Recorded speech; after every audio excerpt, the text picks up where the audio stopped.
Um espectro ronda a geração Z, o espectro do socialismo. Ao menos é essa a opinião da publicação britânica The Economist. No começo de junho, o socialismo da geração Z foi tema de capa. O prefeito de Nova York, Zohran Mamdani, é citado como exemplo, com suas propostas para congelar aluguéis, abrir armazéns públicos com alimentos baratos e garantir creche para crianças de até 5 anos. Para o campo progressista, são direitos básicos. Para The Economist, uma ideologia perigosa. No editorial reproduzido no Brasil em veículos como Folha e Estadão, a The Economist defende que é preciso combater o socialismo da geração Z. Segundo a publicação, a atual face do socialismo é uma doutrina do eu primeiro e os problemas do capitalismo deveriam ser resolvidos com mais livre mercado. O BDF Entrevista de hoje analisa: ideias socialistas estão mesmo ganhando tração entre os jovens? E por que isso provoca tanto medo nas classes dominantes? Olá, começa agora mais um BDF Entrevista. Eu sou Raquel Setz e é um prazer estar aqui com você, seja pelo YouTube, pela Rede TVT ou pela Rádio Brasil de Fato. Hoje a gente vai falar sobre esse tal de socialismo da geração Z que tem causado aí tanto pânico em algumas classes dominantes, na The Economist. E para essa conversa eu recebo o Eribaldo Maia, que é professor de História e psicanalista. Bem-vindo mais uma vez ao BDF Entrevista, Eribaldo.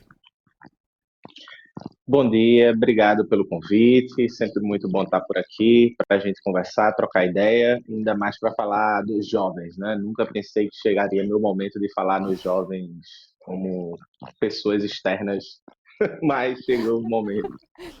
Pois é, da outra vez a gente falou sobre Ozzy Osbourne, sobre metal, hoje a gente vai para um outro campo aí. Eribaldo, queria começar te perguntando, trazendo um dado aqui, né, que alguns dias depois do lançamento dessa edição da The Economist, o Elon Musk virou o primeiro trilionário do mundo. E me parece que deve estar aí um bom motivo para a geração Z estar se inclinando para ideias de igualdade, né, de distribuição de renda. Eu acho que a geração Z, ela tem uma peculiaridade, né? A geração Z, ela nasceu numa época em que ninguém tem lembrança de políticas de bem-estar social, ninguém tem lembranças de políticas progressistas, mais progressistas, né? Por exemplo, mesmo as políticas de inclusão do governo Lula, para essa geração não necessariamente é algo do presente, é algo que elas até colheram fruto, mas não lembram como foi antes, né? Como era antes, né? Isso faz com que não se tenha para essa geração necessariamente um parâmetro, né? Então, por exemplo, do bem-estar social, das lutas progressistas na América Latina, da onda rosa na América Latina, do que foram as experiências, os impactos das experiências do socialismo real. Tudo isso é coisa de um passado muito passado para essa geração Z, né? Mas, por outro lado, essa geração ela convive com o capitalismo brutal, feroz, neoliberal, com a ascensão da extrema-direita e com as consequências políticas de tudo isso. Ou seja, de mais precarização, do custo de vida das cidades muito alto, de empregos precários e de, às vezes, jovens que têm formações enormes, né? Estão caminhando para ter grandes formações intelectuais, culturais, artísticas, etc., né? Profissional, mas não conseguem um emprego necessariamente bom na sua área, não consegue as realizações que no passado, nas gerações anteriores, eram mais possíveis e palatáveis, né? Então, sei lá, os avós, os tios avós dessa geração, com 24 anos estava casado, às vezes com um filho, com uma casa e comprando um terreno e um carrinho velho ou alguma coisa desse tipo.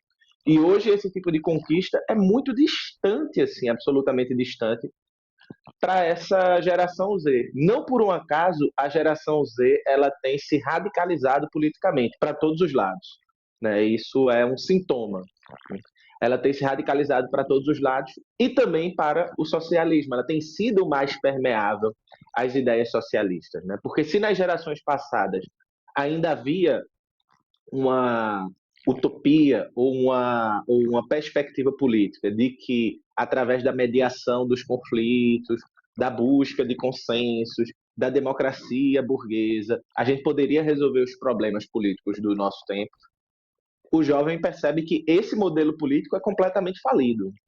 Ele é permeado de corrupção, de casos de corrupção, de bilionários, de trilionários agora, e que enquanto essas pessoas são trilionárias, né, o Elon Musk acumula o equivalente a 46% da riqueza de todo mundo. Né? Então, uma pessoa, um homem, tem o equivalente de dinheiro de 46% do mundo, enquanto você não consegue nem sonhar com uma casa, um carrinho, uma perspectiva de vida boa. Tanto que essa também é a geração, segundo estatísticas, que pela primeira vez tem uma vida pior do que as dos seus pais. Isso também não é por acaso. Então, por tudo isso, tem uma imagem que eu acho que é muito boa, que eu acho que é da Der Spiegel, na época da crise de 2008, e também na crise de 2008 se falava de um retorno de Marx, porque Marx se tornou na Alemanha o autor mais lido do ano, eu acho que foi em 2008, ou 2007, ou 2009, naquele período do auge da crise. E a imagem era aquele João Bobo, né? Que você bate, o boneco vai e volta. Né? E aí era o Marx, João Bobo, alguém batendo, dando tchau para ele, e Marx voltando e dizendo, eu voltei, né? E me parece que é isso, me parece que o espectro do comunismo, e talvez não tanto do comunismo, mas do socialismo, essa palavra começa a ganhar mais tração entre as pessoas, ainda é uma palavra que consegue ser mais simpática do que comunismo, que tem todo um imaginário muito negativo ainda a ser desconstruído. Mas me parece que socialismo, o espectro do socialismo e também do comunismo ali de fundo, quem sabe, esteja rondando o mundo inteiro pela geração Z.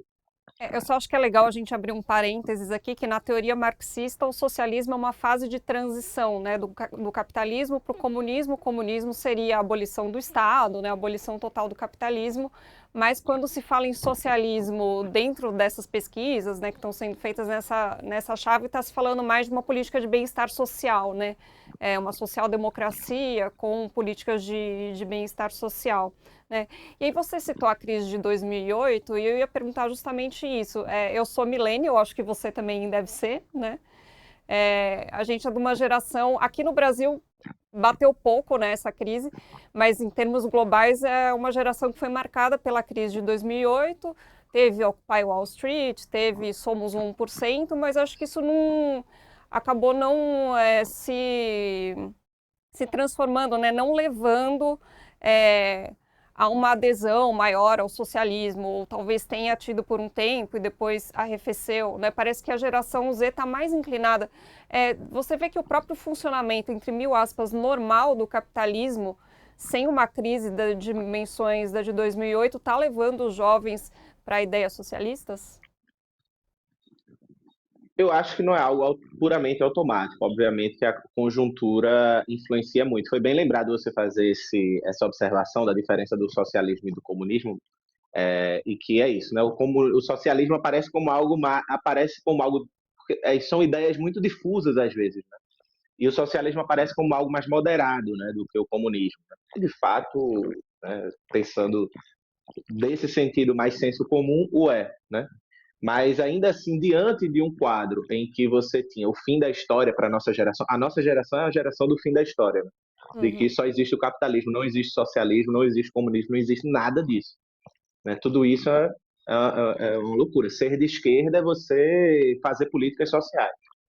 Então, a nossa geração é essa geração, é uma geração que acreditou, por assim dizer, na promessa do capitalismo, de que o fim da história é o fim dos conflitos, e de que ser de esquerda é você ter uma visão progressista, né? De direitos humanos, inclusão, liberdades e assim por diante. Me parece que o resgate do socialismo é um resgate de uma perspectiva de governança diferente, radicalmente diferente. E eu acho que isso é importante. Por quê? Porque eu acho que aqui no Brasil, se isso não pegou tanto, né, e isso não é automático, uma conjuntura de crise do capitalismo leva automaticamente as pessoas às ideias socialistas. Não necessariamente. Né? No Brasil, por exemplo, não tem levado automaticamente, ainda que tenha aumentado o número de jovens interessados no socialismo, no comunismo, em ideias da esquerda mais radical. Isso não é absolutamente verdade. Estatisticamente, inclusive, a geração Z aqui no Brasil ela é mais conservadora, ela é mais Uhum. ligada a uma extrema direita. E isso acontece, ao meu ver, porque esses signos eles não representam exatamente os conceitos, eles representam símbolos, né? Eles representam certas ideias que circulam no senso comum. Então, qual é a ideia que circula no senso comum em torno, por exemplo, de uma extrema-direita e de uma esquerda mais radical, seja socialista, comunista, anarquista, enfim? É que são espectros políticos radicais. São espectros políticos que estão radicalizando a política. E o fato é que isso é sintomático de um período político em que as ideias moderadas, seja isso uma centro-direita, seja isso um liberalismo democrático, que eu acho que no Brasil é uma ficção que criaram, né? Essa ideia de uma direita democrática. A direita no Brasil, para mim, sempre foi golpista, sempre deram golpe em Dilma, deram golpe militar, tentaram dar golpe em Lula, enfim.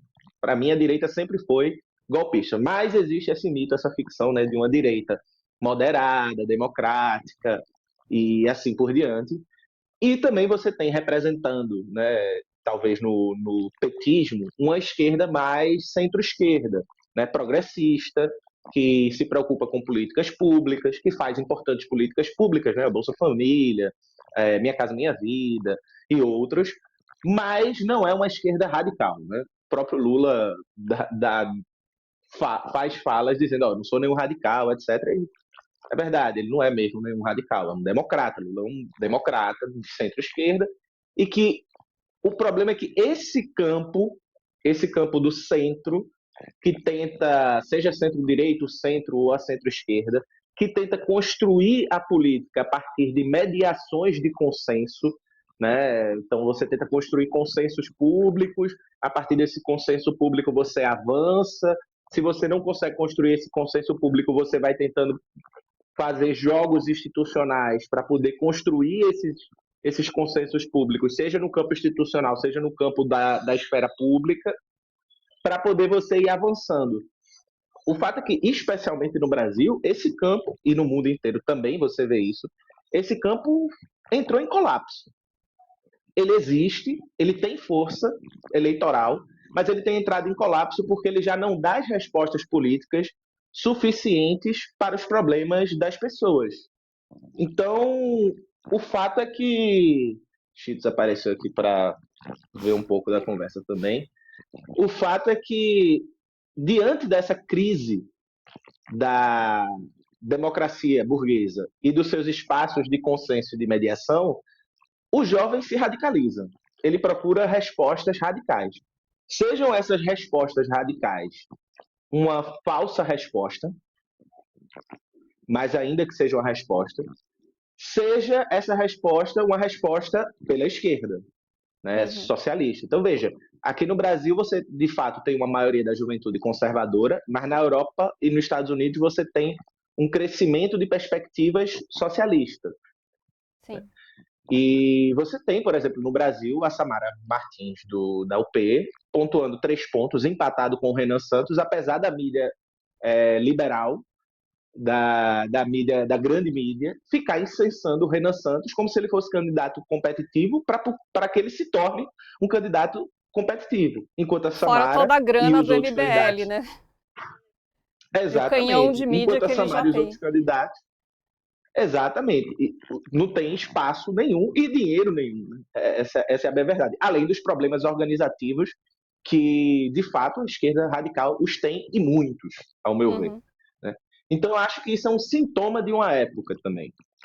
O fato dos jovens irem em busca de soluções radicais, né, seja ela da extrema-direita, seja ela da esquerda radical, e aí isso aparece de formas diferentes, em lugares diferentes, é um sinal dos tempos e é um sinal de uma crise. Que crise é essa? Uma crise de um sistema político que não é mais capaz de resolver o problema das pessoas pelas formas e pelas ferramentas que ele tinha, que ele dispunha. e que, portanto, isso significa a falência de um campo político que necessita ser ultrapassado para resolver essa crise, mas que ainda não foi. Então, enquanto isso, a gente convive com monstruosidades, como dizia Gramsci, né? Eribaldo, eu queria agora trazer alguns trechos, tanto da matéria de capa quanto do editorial do The Economist, para a gente comentar aqui, para você comentar, no caso. Vou ler um trechinho da matéria. Abre aspas, é uma forma de política de varejo que apela não para noções de bem comum, como nas ondas anteriores do socialismo, mas para o interesse próprio. Abaixe meu aluguel, cancele meus boletos, me dê ônibus gratuitos, proteja meu emprego. Fecha aspas. E aí tem um trechinho do editorial que vai nessa mesma linha. Abre aspas.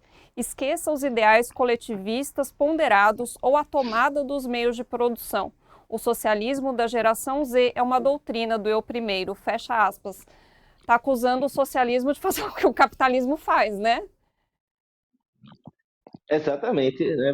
Assim, o Elon Musk se tornou o primeiro trilionário da Terra, ameaçando dar golpes de Estado na América Latina para roubar o lítio. Com uma viagem que ele faz para fazer nada, ele polui o equivalente à metade do planeta Terra, mas os egoístas são os socialistas. Né? Essa visão do The Economist é bastante engraçada. Ela é bastante engraçada, porém ela é reveladora, né? E Marx, como eu estava te falando antes, Marx já reclamava do The Economist, né? Dizia assim, pô, o que é que a gente vai esperar da The Economist, né? É isso, assim, o que é que a gente espera da The Economist? The Economist é isso aí. Mas isso revela um elemento da política que a gente, enquanto esquerda, precisa encontrar meios de construir, que é, ao meu ver, honestamente, sim, a gente quer uma vida melhor do ponto de vista individual, sim. Ou eu não quero ter uma casa melhor, uma vida mais confortável, poder ter mais lazer, mais tempo livre, um transporte que me permita viver a cidade de maneira digna, uma cidade que eu possa andar sem que hajam pessoas em situação de rua, e que essas pessoas possam ter suas casas, possam recomeçar sua vida com dignidade, com saúde, com educação, com emprego, com renda, com comida, com coisas boas. Socialismo não é franciscanismo, né? Socialismo é eu querer ter coisa boa, sim. Por quê? Porque o Elon Musk pode ter 1 trilhão, enquanto eu tenho que pegar um ônibus que demora 1 hora para passar, 2 horas para ir, 2 horas para voltar, enquanto trabalho numa escala 6 por 1. Então, sim, o socialismo é sobre as pessoas individualmente terem vidas melhores. E eu acho que inclusive a esquerda radical e as esquerdas às vezes têm problemas de assumir isso, porque pode passar a ideia de que você está cedendo aos luxos do capital, né? Mas ter um Por essa ônibus ideia, o socialista de que funciona o não é socialista luxo, de né? iPhone. Exatamente. E mesmo que seja elementos de você ter uma vida como você poder viajar, etc., algo ligado no Brasil, principalmente, a uma certa classe média, por que não? Porque uma pessoa que hoje é pobre não pode, nas suas férias de trabalho, viajar para o Rio de Janeiro, para São Paulo, para uma praia aqui no Nordeste, ou para conhecer Belém. Eu nunca não conheci Belém, é meu sonho conhecer Belém, porque eu não posso, assim. Qual é o problema nisso? Assim? Eu acho que isso não é luxo, é humanidade. Você poder conhecer o seu país, o lugar onde você vive, né? A riqueza de um país tão bonito como esse. Então, eu acho que esse é um ponto. Sim, os socialistas querem reivindicações individuais, porque, sim, as pessoas querem pagar menos aluguel, querem ter direito a uma casa melhor, sem ser um cubículo, sem ser um cativeiro que o cara aluga por R$ 2.000 em São Paulo e coisas do tipo. Só que o problema é o capitalismo. O problema é que o capitalismo gera tantas pessoas vivendo em cativeiros por R$ 2.000 que a reivindicação individual de um trabalhador é a de todos e é da maioria das pessoas. Então, eu acho que essa é a grande sacada, né? Quando Marx coloca o seguinte, veja, o proletariado ele é o agente revolucionário porque quando um reivindica, é sobre todos, mesmo que seja sobre ele também. Então, é claro, é verdade, um jovem quer pagar menos aluguel e ele quer ter uma vida melhor. E isso é sobre a vida dele. É sobre a vida individual dele. Ele está vivendo mal naquela situação. Só que quantas pessoas também não estão vivendo mal nessa situação? Essa é a questão. Então, assim, essa é a visão do The Economist, é a visão liberal do mundo, que é o cada um por si, Deus por todos. Então, se você está reclamando, é um problema seu. Uhum, exato. A gente não vai resolver isso resolvendo o seu problema. Enquanto a visão socialista de que sim, é um problema seu, mas é um problema nosso. Você passa por uma perspectiva do indivíduo e esse indivíduo, sem perder a sua perspectiva individual, vai para o nós. Então, esse é o nosso problema, porque tem eu, você, ele e uma galera que também está pagando um absurdo no aluguel, numa casa mequetrefe, numa periferia da cidade que não passa ônibus, não passa esgoto e está vivendo muito mal. Então, eu acho que esse é o ponto. E é isso que a geração Z sofre. A geração Z é a geração que mais vai sofrer e já está sofrendo com os efeitos da precarização da vida nas cidades e do custo de vida. E por isso ela tem aderido, né, como aponta The Economist, a ideias socialistas radicais, como formas de encontrar uma alternativa que não seja mais do mesmo, que ninguém mais acredita. Uhum. As alternativas de resolução pelos meios tradicionais, ninguém acredita porque elas já não resolveram nada. Queria trazer mais um trechinho aqui. É, acho que esse é do editorial da The Economist, que ele vai caracterizar o socialismo da geração Z, né? O que ele chama de socialismo da geração Z. Abre aspas. É o tipo de esquerdismo feito para a era do TikTok que os jovens revolucionários de hoje apoiam. Fecha aspas. Tem aí uma implicância geracional, né? Mas aponta também uma coisa interessante, que é como essas redes sociais estão sendo campos de divulgação de ideias socialistas. Inclusive você tem um canal no YouTube, né? Trabalha com o Jones Manuel também, então a esquerda tem se apropriado dessas ferramentas para fazer a sua luta também. Exatamente. Eu acho que existe sempre, né, quando alguém mais velho vai falar dos jovens, né, a gente sempre fala como se na nossa época fosse melhor. É isso, a música de hoje em dia não presta, não sei o que, tá, esse tipo de coisa. Então existe esse elemento geracional das redes. As redes têm muitos problemas, porque elas são empresas privadas, elas têm interesses próprios, elas têm uma governança algorítmica que é misteriosa, que dita o que pode ser visto e o que não pode ser visto. Então, determinados conteúdos vão chegar em mais pessoas e outros não. E quem está na internet sabe disso. Né? Você vê, por exemplo, o caso do Chavoso da USP, Tiago, que ele perdeu as contas dele no Instagram e se ele tentar criar uma conta, derrubam de novo, e se cria uma conta de solidariedade, derrubam também, porque essas redes elas têm interesse. E é isso. Agora, o fato é que a esquerda radical ela se apropriou da internet tardiamente, né? A direita, a extrema direita, ela entrou e começou a disputar as redes muito antes da esquerda no geral. E depois de muito tempo a gente ficava se perguntando, poxa, a esquerda precisa entrar, a esquerda precisa entrar, a esquerda precisa entrar. E com muito custo, quem entrou e quem obteve sucesso, querendo ou não, é, foi a esquerda radical. Né? Então, Uhum. a esquerda radical conseguiu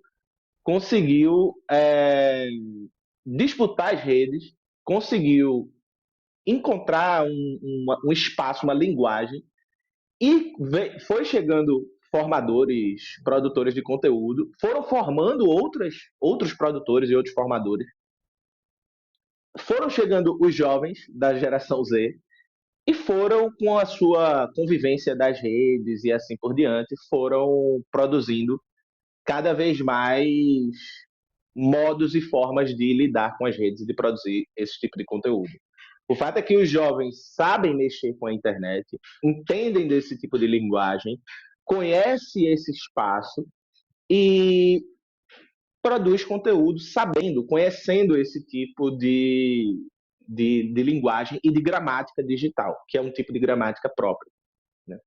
E eles estão conseguindo ter sucesso. Então você vê, por exemplo, produtores que estão só no TikTok, que eu nem conheço, por não estar no TikTok, mas que no TikTok estão bombados, assim, que fazem memes de perspectiva socialista, comunista, anarquista, que fazem, enfim, diversos tipos de conteúdo, de humor, né? Então você vê humoristas de esquerda, você vê uma série de enfim, né, de formas de produzir conteúdo que tem disputado as redes. E o fato é que a esquerda radical tem conseguido espaço digital. Ela tem conseguido espaço digital e a geração Z tem sido também responsável por isso, né? Da sua forma, do seu jeito, com a sua linguagem própria e com suas demandas. Então, o fato é que é verdade que é uma expressão, uma forma de expressar o socialismo diferente. É verdade que tem um quê dessa linguagem digital e dessa linguagem de Reels, de TikToks, que muitas vezes pode incomodar a gente de gerações anteriores. Mas o fato é que eles estão disputando a internet, estão conseguindo ter alcance e repercussão, das dificuldades que existem na rede. Então, ao meu ver, a geração Z está entrando para uma disputa e entendendo que as redes é um espaço político de disputa como outros, né? É mais um novo espaço de política de disputa e sendo esse novo espaço político de disputa, ele tem que ser disputado. Uhum. Outra coisa que a The Economist aponta bastante é o perigo, né, da taxação dos bilionários e parece muito assustada, né? Nossa, antes os socialistas queriam aumentar o imposto de todo mundo, agora eles focam nos super ricos, né? Vou até ler um trechinho aqui, abre aspas. Os impostos sobre a riqueza tornariam confiscatórios e desencorajariam a inovação, fecha aspas. Tem um medo aí, né, de mexer na riqueza dos super ricos, dos bilionários. Exatamente, né? Eu acho que existe esse medo porque essa pauta ela está se tornando muito forte, né? No mundo inteiro, da taxação dos super ricos, ainda mais com essas notícias de Elon Musk se tornando trilionário, todo esse conjunto de coisas, né? A eleição do Mandani em Nova York, né? Algumas políticas em relação aos Estados Unidos, né? O que é o histórico dos Estados Unidos, ele tem proposto políticas bastante radicais, se comparados às ideias estadunidenses. Então é o The Economist fazendo luta de classes, né? Uhum. Participando da luta de classes do lado da sua perspectiva. Mas O vem fato é sempre que a como. taxação do super rico. Desculpa, é que vem sempre como uma ameaça, né? Olha, se taxar os super ricos, essas riquezas vão para outro lugar, não vai ter mais inovação, as pessoas vão perder os seus empregos, né? Vem sempre isso. Olha, mexer com os super ricos vai piorar para todo mundo, o que a gente sabe que é uma falácia, né? É porque os afetos é um elemento político central, né? Uhum. Muitas vezes, talvez, os marxistas deixem esse aspecto de lado por uma perspectiva, pensando ser um desvio não materialista, uma análise dos afetos. Mas o fato é que a tradição liberal, quando você olha a tradição liberal dá muita importância para os afetos, e especialmente o medo, né? O medo é um afeto importante da modernidade. O medo é um afeto que sustenta o vínculo social. O medo é um afeto que sustenta a existência do Estado, a existência da polícia, né? Por que a polícia existe? Porque eu tenho medo que invadam minha casa, que façam alguma coisa comigo, com minha família, né? Então, veja, o medo, ele é aquilo que sustenta a ordem existente. Então, veja, sempre existe um argumento do medo, né? Então, veja, quando houve a libertação formal dos escravos, né? Essa libertação dos escravizados, ela veio acompanhada por discursos contrários e que apontavam para o medo do que poderia se causar para a produção do Brasil, para a economia brasileira, assim como a CLT, assim como o 13º salário, o salário mínimo, e todo esse conjunto. O próprio socialismo, antes mesmo de conseguir vencer a sua primeira revolução, ele já era permeado por um discurso de medo. Quando Marx participou das lutas pela redução da jornada de trabalho para 10 horas, ele já teve que responder perguntas do tipo e questionamentos do tipo de que a produção ia sofrer um grande problema, não ia se produzir do mesmo jeito, que ia quebrar a economia, que os produtores iam falir e assim por diante. Ou seja, desde sempre, né, você vê em diversas pautas, em diversos momentos, que o capitalismo ele é um sistema econômico, ele é um modo de produção, mas ele também é fundamentalmente uma gestão dos afetos, porque há certa arquitetura afetiva bloqueia a nossa possibilidade de imaginar o futuro. E veja, o que é que essa matéria do The Economist faz? Taxar bilionários vai diminuir a criatividade, a concorrência, a capacidade de investimento, de produção, etc, etc, etc. Ou seja, esse mundo que você conhece, ele vai colapsar se a gente fizer isso. Ou seja, você bloqueia a capacidade de construir alternativas. Você bloqueia a capacidade de construir futuro. Você bloqueia a capacidade das pessoas usarem sua criatividade política para encontrar alternativas para os problemas que estão dados. Então, temos que aceitar a sociedade com bilionários, com trilionários, acumulando um sujeito a fortuna de 46% da humanidade, ou seja, praticamente uma pessoa tendo metade da riqueza de todas as pessoas do planeta. E a gente tem que achar isso, tem que se conformar com isso, porque se não for isso, vai ser algo pior. Tem outra coisa que o The Economist aponta, é que a geração Z socialista gostaria de que partes importantes da vida cotidiana, da moradia e alimentação, fossem governadas por decretos estatais. Vem aí então esse medo, né, de um Estado super centralizador que vai controlar todos os aspectos da vida, mas não é isso, né? A gente quer que o Estado garanta o básico, né, de se viver. Queria que você comentasse um pouquinho essa colocação. Acho que teve um fenômeno interessante que eu não sei se você lembra que o Donald Trump proibiu o TikTok nos Estados Unidos Uhum. por um tempo. E que foi um tiro no pé, né? Porque os jovens correram para o TikTok chinês, né? Para a versão chinesa do aplicativo que era liberada, né? Via VPN. E aí eles começaram a ver como era a China, né? E os Estados Unidos, a propaganda de comunista ainda é muito pesada. Então acho que eles imaginavam que a China tinha pessoas assando o cachorro no meio da rua e coisas do tipo. E quando viu, a realidade chinesa era completamente diferente, né?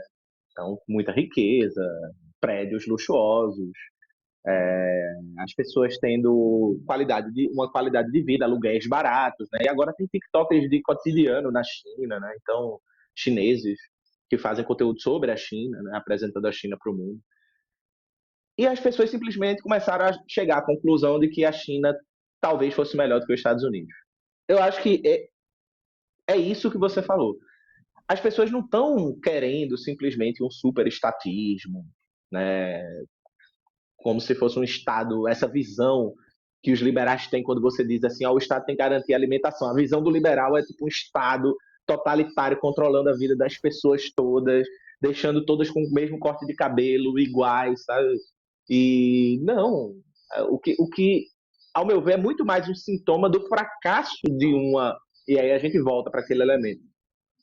Para o fracasso de um modelo político, que é a democracia liberal, ainda mais desse modelo de gestão da democracia liberal e da economia, que é o neoliberalismo, que é incapaz de produzir uma perspectiva de vida boa mínima sequer, e cujo único argumento de existência é que se a gente fizer alguma coisa, o mundo vai se acabar, vai ser muito pior e tudo vai desmoronar.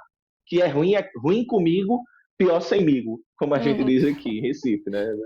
Então, eu acho que o ponto é esse. O que as pessoas estão dizendo é, veja, eu quero um sistema político que funcione, minimamente, que garanta transporte, saúde, educação, moradia, comida, um sistema eficiente, de fato. Né? Os liberais falam muito de eficiência, porém o sistema liberal é altamente ineficiente. Ele só é eficiente para reproduzir o próprio capital. Né? Então basta ver o que é o Donald Trump. Donald Trump faz dinheiro com as decisões que ele toma. Né? Ele mesmo faz dinheiro com as decisões que ele toma. Ele sabe quais decisões que vai fazer, que isso impacta no mercado, e ele liga para os seus amigos investidores para eles saberem dessas decisões antes, para eles ganharem dinheiro. Então, veja, é um sistema que funciona muito bem para acumular capital, mas para 99% da população mundial é um sistema em frangalhos, porém que não sai, que não é tão simples assim de ser substituído. Então isso aparece no desejo das pessoas de ter um sistema, um Estado que funcione, que de fato controle as coisas, que não deixe na mão do mercado. Porque a mão do mercado é a mão daquela mãe que joga uma chinela que não importa onde você esteja, vai lhe acertar. Né? Então, as pessoas querem uma vida boa. Elas querem a promessa do capitalismo, quando surge, né, de que ele ia produzir através da organização racional dos interesses individuais uma vida melhor e uma chance de todo mundo se desenvolver, falhou. E o neoliberalismo é o assumir isso. O neoliberalismo ele diz, então não adianta a gente dizer que é melhor, porque não é, mas só resta a gente dizer que é o que tem e que se mudar vai ser pior. E qualquer outra perspectiva política que seja alternativa é o monstro totalitário. Então, se os jovens quiserem mais Estado, é porque eles querem um monstro totalitário. Né? Tanto que na Inglaterra tem um termo criado pela Margaret Thatcher, que é o Estado babysitter. Né? Que é os jovens que reclamavam pedindo mais políticas públicas, na verdade o que eles queriam era babás, não Estado. Nossa. E aí a gente chega na conclusão da The Economist, vou abrir aspas aqui para trazer mais um trecho. Muitos dos problemas que motivam os socialistas da geração Z, como os aluguéis altos, são resultados de mercados insuficientemente livres e não excessivamente, fecha aspas. Ou seja, eles defendem que o capitalismo será consertado com mais capitalismo, mais selvagem. Aquela velha falácia da filosofia, né? Que se uma coisa não é o que ela é, se ela se realizou de outro jeito, é porque ela ainda não é o que ela é de maneira suficiente. E isso é uma falácia porque isso evita qualquer argumento. Veja, isso é um argumento que bloqueia qualquer crítica. Então você pode dizer assim, veja, o Brasil tem um problema de saneamento básico. Por exemplo, eu moro num bairro de Recife, mas que é vizinho de uma cidade, Camaragibe, que Camaragibe tem 99% da cidade sem saneamento básico. Praticamente a cidade inteira não tem saneamento básico.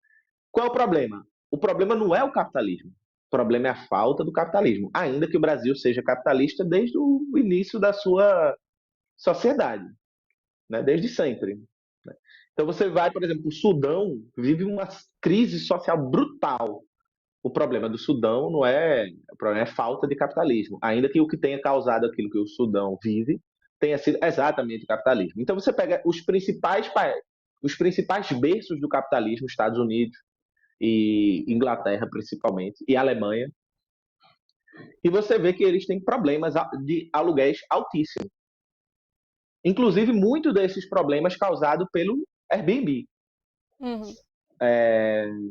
Imóveis que são comprados, adquiridos, para servir de moradia para temporária. Né? Funciona como hotel, férias, né, turista. Exatamente. Então, e isso é mais mercado. Ou seja, não é Airbnb uma estatal chinesa dominando o mercado dos Estados Unidos, da Alemanha, de Portugal, da Espanha, do Brasil. Né? São Paulo está vivendo uma crise muito ligada ao Airbnb também. Né? Não é. É mercado. É absolutamente mercado. Eu trabalhei muito tempo no mercado imobiliário, inclusive, e o que você via era uma pessoa que já era investidora, que tinha empresas, indústrias, sei lá o que mais, e que comprava 20, 10, 30 apartamentos Minha Casa Minha Vida para botar para alugar, ou Eribaldo, a gente está para revender depois que chegando. tivesse. Desculpa, a gente está chegando bem no finzinho, mas eu não queria deixar de fazer uma última pergunta, pedir para você responder o mais Perfeitamente. breve possível.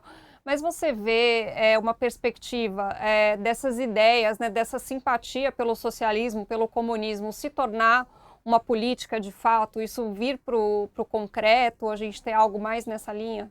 Então, eu acho que é um tempo propício para uma polarização política de fato, para você construir uma esquerda radical, que realmente coloque ideias socialistas, anarquistas, comunistas no debate público sem medo e sem vergonha de ser feliz. Eu acho que o ponto é que já há concretização disso. Né? Você vê, por exemplo, ainda que não tenham sido vitoriosos eleitoralmente, mas você vê a formulação, por exemplo, a frente submissa na França, a Inglaterra teve o Jeremy Corbyn, que foi boicotado pelo Partido Trabalhista de maneira brutal.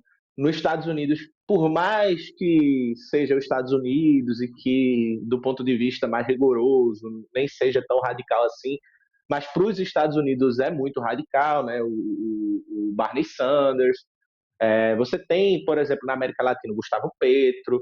Você teve recentemente, apesar do Boric conseguir ter enterrado, uma grande rebelião popular radical.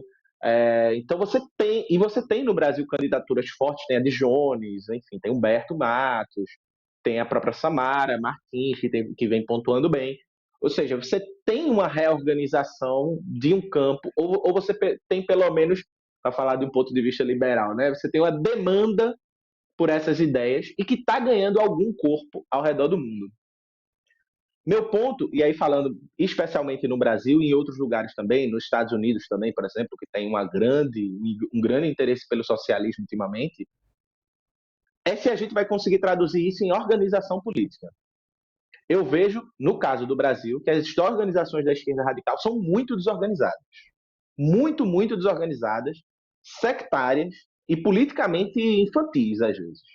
Uhum. Então, eu acho que a gente precisa ter organizações que se organizem para elas terem capacidade de organizar esse interesse, esses sintomas de radicalidade política que surgem na população, mas especialmente na juventude.